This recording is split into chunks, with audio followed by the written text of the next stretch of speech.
لیکن انہوں نے کہا کہ اچھا لیکن آئین میں یہ نہیں لکھا ہوا کہ اگر 90 دن میں الیکشن نہیں کرائیں گے تو پھر کیا ہوگا. یعنی کھلم کھلا وہ اعلان کر رہے ہیں کہ ہم آئین سے بغاوت کرنے جا رہے ہیں.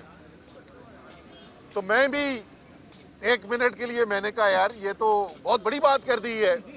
تو بجائے کہ میں خود اس کے اوپر کوئی تبصرہ کروں، جو بڑے قانون دان ہیں، جو ماہرین قانون ہیں، ان سے مشورہ کیا جائے.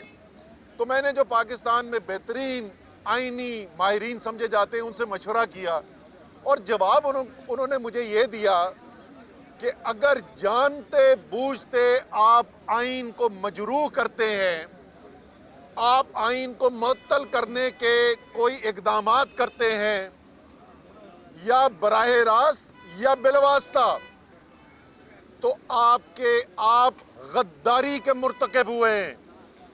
آرٹیکل 6 آئین کا آپ کے اوپر اپلائی کیا جائے گا. اور مجھے یاد دلانے کی ضرورت نہیں ہے کہ آرٹیکل 6 کے اندر زیادہ سے زیادہ سزا جو ہے ملک سے غداری کرنے کی، آئین کو معطل یا مجروح کرنے کی، وہ سزائے موت ہے. پاکستان کے خاص طور پہ تمام اداروں کو، لیکن خاص طور پہ پاکستان کی عدلیہ کے لیے یہ ایک بہت بڑا لمحہ ہے. آئین کی حرمت کو کھلم کھلا اس وقت چیلنج کیا جا رہا ہے.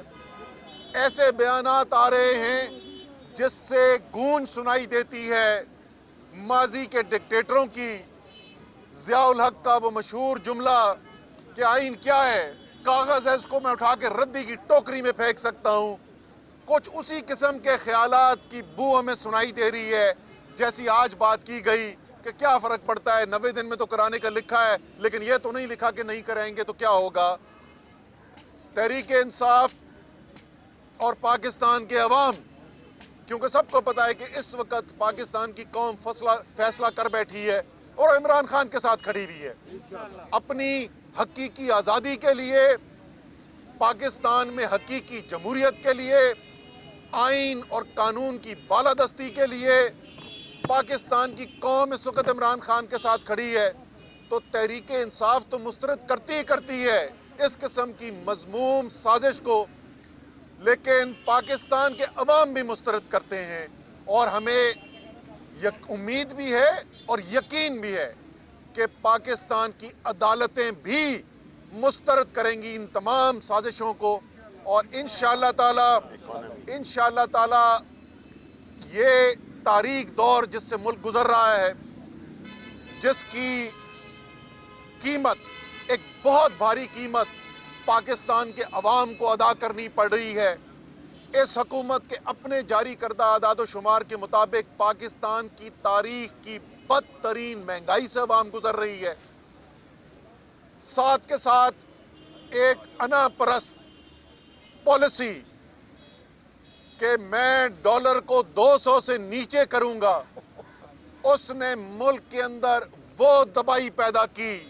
ہزاروں کاروبار بند ہو گئے، لاکھوں لوگ بے روزگار ہو گئے، مزدور اپنی نوکری سے، ذخائر خطرناک حد تک نیچے گر گئے. پاکستان سے بیرونی کاروبار کرنے والوں نے اعلان کرنا شروع کر دیا کہ وہ پاکستان کے ساتھ کاروبار نہیں کریں گے، اور نتیجہ یہ نکلا کہ 200 سے نیچے لانے والے ڈالر آج 250 روپے کے اندر مارکیٹ کے اندر ڈالر نہیں مل رہا ہے. ہم آپ کو اتنے عرصے سے کہہ رہے تھے کہ مصنوعی طور پر ڈالر کو روکنے کے لیے پاکستان کی معیشت کی تباہی کی جا رہی ہے. کل اسٹیٹ بینک آف پاکستان نے یہ بینکس کو اجازت دی ہے کہ اچھا ٹھیک ہے، آپ کے خیال میں مارکیٹ کے لحاظ سے جو ریٹ ہونا چاہیے اس کے اوپر کر لے. اور ایک ہی دن کے اندر یہ صورتحال پیدا ہوئی ہے. پاکستان کی تاریخ کا اتنی زیادہ روپے کی قدر میں کمی ایک دن کے اندر پاکستان کی تاریخ میں نہیں ہوئی، اور ابھی بھی نہیں رک رہا.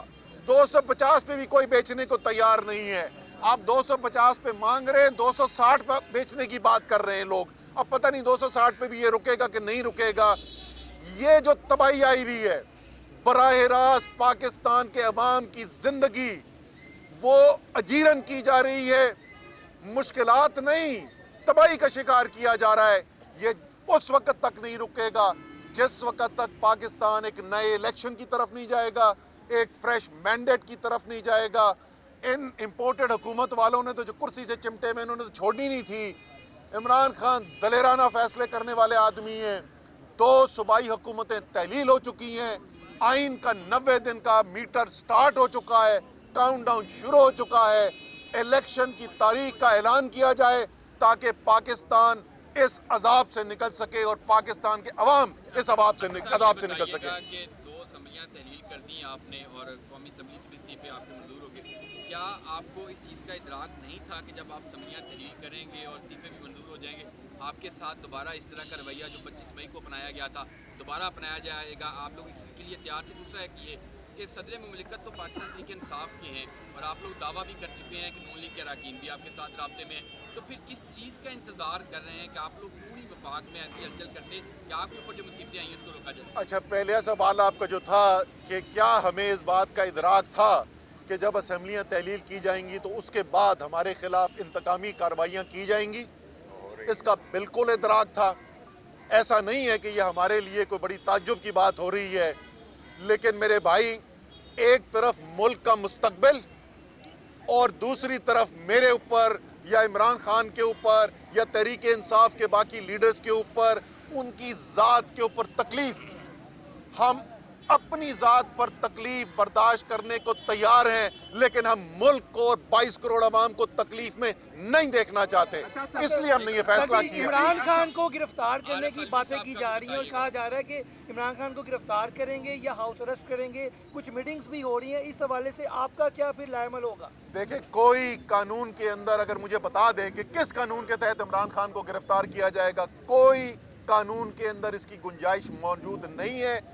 गैर कानूनी अगर ये कोई काम करने की कोशिश करेंगे तो उसका सियासी तौर पर, कानूनी तौर पर, दोनों तरीकों से भरपूर और मौसर जवाब दिया जाएगा।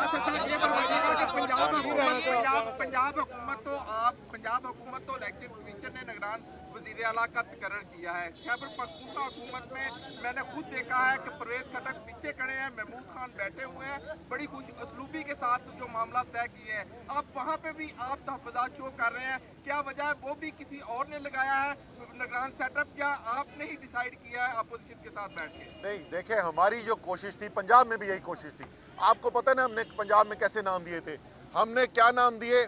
हमने एक नाम दिया जो शहबाज शरीफ के चीफ सेक्रेटरी पंजाब रह चुके थे। हमने दूसरा नाम दिया जो आज भी इस पीडीएम की हुकूमत के काबीना के सेक्रेटरी हैं। हमने तीसरा नाम दिया जो शहबाज शरीफ के पंजाब में चीफ सेक्रेटरी रह चुके थे और वफाक के अंदर नवाज शरीफ के एसपीएम रह चुके थे, प्रिंसिपल सेक्रेटरी रह चुके थे। हम तो ये चाहते थे कि ऐसे लोग लगें जो बेशक नवाज शरीफ और शहबाज शरीफ के साथ अच्छे ताल्लुकात रखते हो, लेकिन ऐसे लोग हों, ऐसे ईमानदार लोग हों जो आइन कानून के मुताबिक अपने फैसले करेंगे। हमें अपने बंदे लगवाने का शौक नहीं था, इसीलिए वहां पर जो हमें नाम लगाया गया वो नाम जो है वो ठीक शोहरत का नाम था, इसलिए हमने नहीं नाम दिया था, उन्होंने दिया था, हमने कबूल कर लिया। लेकिन जो फैसले आ रहे हैं वो फैसले ये बता रहे हैं कि वहां पर जो निगरान वज़ीर आला बैठे हुए ये वो फैसले नहीं कर रहे। मैं आपको बताऊं, गवर्नर साहब भी वहां पे क्या कहते हैं, वो भी कहते हैं हाँ जी मुझे पता है कि तारीख देनी है, मेरी आइन की जिम्मेदारी है, लेकिन हमारे बुजुर्ग इस बात को नहीं मान रहे, तो फैसले अगर बुजुर्ग करेंगे तो फिर ऐसा ही होगा।